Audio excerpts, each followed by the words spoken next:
नमस्कार मित्रों, स्वागत है आपका आपके अपने चैनल स्टडी स्पार्क्स क्लास 11 से 12 पर।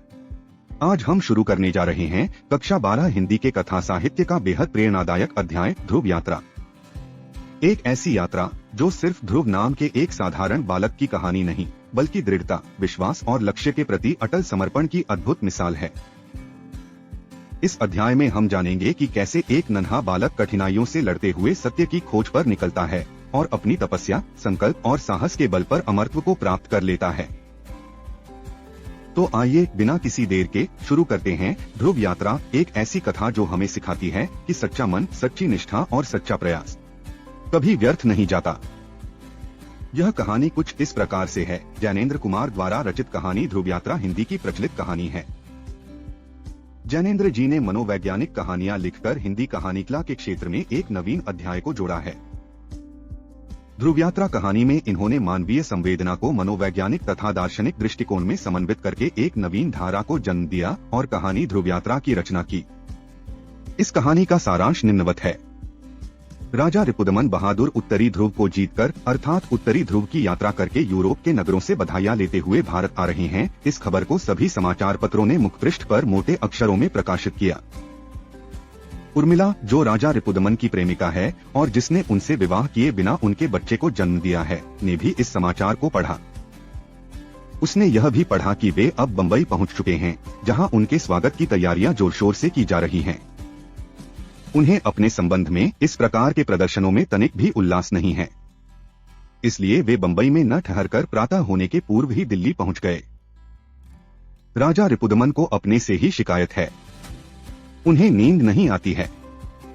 वे अपने किए पर पश्चाताप कर रहे हैं। जब उर्मिला ने उनसे शादी के लिए कहा था तो उन्होंने परिवारीजनों के डर से मना कर दिया था। उनकी वही भूल आज उन्हें पीड़ा प्रदान कर रही है। वह उसके विषय में बहुत चिंतित हैं। दिल्ली में आकर वे आचार्य मारुति से मिलते हैं, जिनके बारे में उन्होंने यूरोप में भी बहुत सुन रखा था। आचार्य मारुति तरह तरह की चिकित्सकीय जांच के परिणामों को ठीक बताते हुए उन्हें विवाह करने की सलाह देते हैं।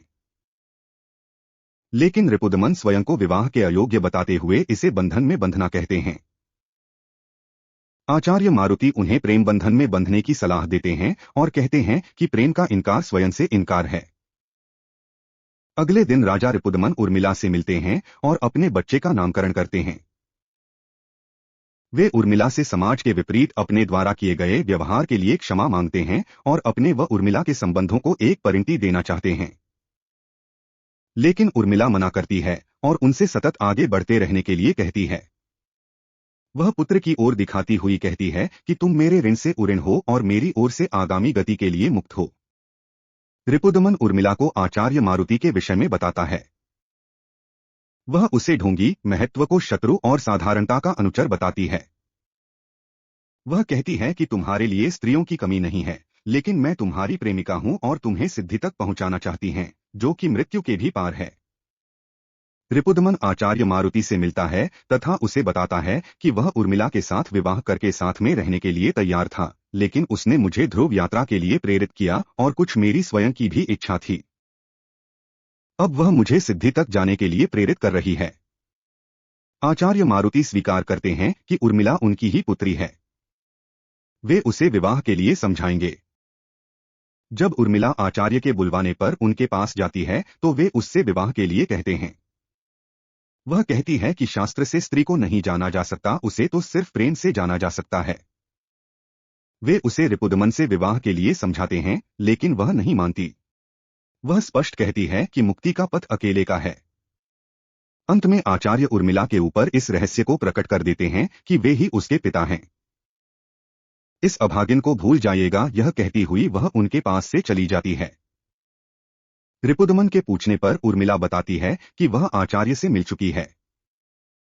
रिपुदमन उसके कहने पर दक्षिणी ध्रुव के शटलैंड द्वीप के लिए जहाज तय करते हैं। अब उर्मिला उनको रोकना चाहती है, लेकिन वे नहीं रुकते। वे चले जाते हैं। रिपुदमन की ध्रुव पर जाने की खबर पूरी दुनिया को ज्ञात हो जाती है। उर्मिला को भी अखबारों के माध्यम से सारी खबर ज्ञात होती रहती है और वह इन्हीं कल्पनाओं में डूबी रहती है।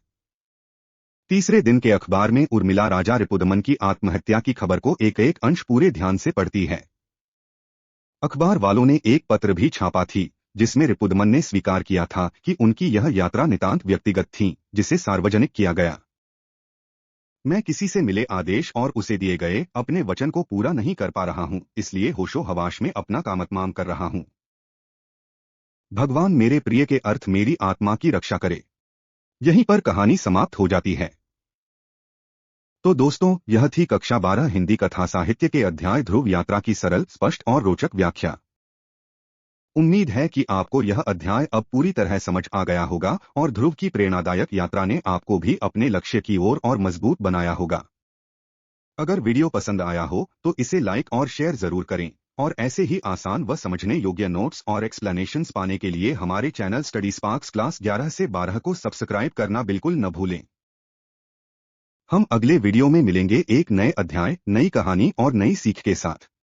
तब तक के लिए पढ़ते रहिए, सीखते रहिए और स्टडी स्पार्क्स क्लास 11 से 12 के साथ हमेशा आगे बढ़ते रहिए। धन्यवाद।